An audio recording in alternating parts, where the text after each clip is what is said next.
Now is Texas Congressman Roger Williams. He's chairman of the House Small Business Committee. Mr. Chairman, good to see you. Thank you so much for being here. What is the plan for these Obamacare subsidies? You've got 11 legislative days left before these subsidies expire. What are you expecting?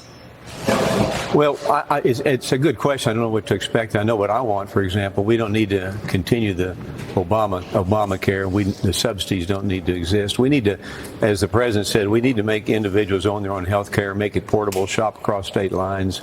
You need to own your health care, not the government, not the business you may work for, and let competition work. I mean, that's what drives prices down and services up. And I'm not saying it's simple, but it's almost as simple as that. Let individuals own their health care and go get it where they want to. I mean, I guess from your standpoint on the Small Business Committee, you would hear from small businesses in terms of the cost and the expense that they have faced as a result of this. What have you heard? Well, I mean, it's not affordable at all, and small businesses have a lot of increase in costs right now, and having to supply health care. I have a business in Texas, hundreds of employees, and we supply health care. It continues to go up and up and up, even if you don't even have a claim, and small business can't afford that. So this will allow small business to get a break, individuals to own their health care, get what they want, not be forced to buy something they don't want. I mean, it's the capitalistic way, it's the competitive way, and frankly, it's the American way. I'm with Ashley Davis this morning. Ashley, jump in here. Sure. Hi, Chairman. Hope you're doing well. Hi, Ashley. I just have a quick question for you. Obviously, completely understand what you would like. You know, I keep reading and hearing in Washington about Congressman Fitzpatrick kind of deal in regards to what the moderates want, but also maybe the administration and some Senate and actually could get passed. Have you heard much about that, or if that's something that could actually happen or through a discharge petition? Well, it's a wedge issue. I mean, those that want to, there's a lot of people in some districts that are not as conservative as mine, and they may be okay with the extension of Obamacare. My district and the state of Texas is not. So we'll just see what happens. That's what the debate's going to be about. But I'll be one that supports individual ownership, shop across state lines, make it competitive, and give better service. Meanwhile, I want to get your take on what feels like a fight in the House. New Congresswoman Elise Stefanik is accusing the Speaker, Mike Johnson, of blocking her provision in the NDAA, the annual defense bill. It would require the FBI to notify Congress when it opens counterintelligence investigations into federal candidates. Stefanik writes this on X. Unless this provision is added back into the bill to prevent illegal political weaponization of the intelligence community in our elections, I am a hard no. Mr. Chairman, how do you feel about this? I know the House is expected to vote on the defense policy bill as soon as next week.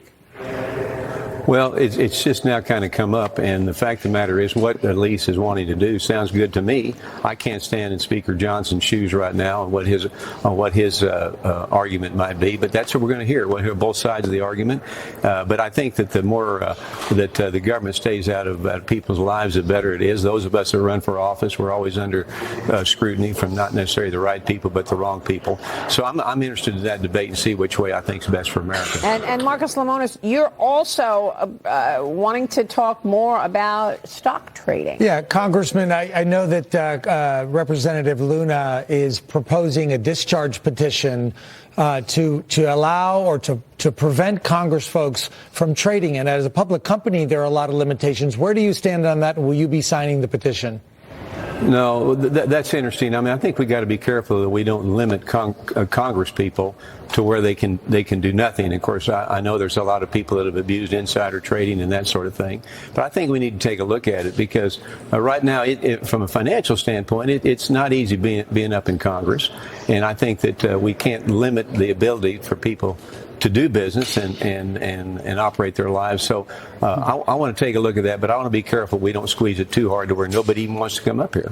Well, I'm sorry, I don't follow up on that. If you're running a public company today, or you're a board member, or you're a Section 16 officer, you're limited with material non-public information. Isn't it fair to say that Congress folks see information before the rest of us do, and using that information like Pelosi has to trade is a problem for everybody? Well, when you use it wrongly, there's no question about insider trading. I mean, it used to be you go to jail for insider trading.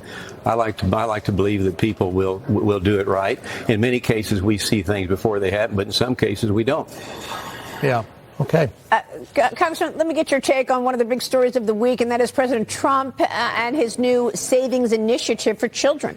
Trump accounts. The Treasury will contribute $1,000 to start, and this is going to be supplemented by this enormous donation from Michael Dell and his wife Susan, $6.25 billion donation for these Trump accounts. It's like 401ks for kids. No, it's fantastic. And I mean, it shows how great capitalism is, and the Dells using what they've been able to do to help the future generations. I think it's great. I was thinking today, I remember when I was 6 years old, my father put a dime, a penny, a quarter on the dining room table and taught me how to make change. And we've come a long way since then with the $1,000. And kids are going to know about return on investment. They're going to know about competition. They're going to understand capitalism. When they're 18 years old, they might have enough money to start a business, plumber, welder, carpenter, who knows? And this is the way to go. And it's I think that from President Trump to the Dells and to all of us in business, we can afford to do a little of this, and I'm excited about it. All right, Congressman, it's great to see you this morning. Thanks very much. Hold on, I want to get some breaking news and get to Cheryl because we got import-export data out.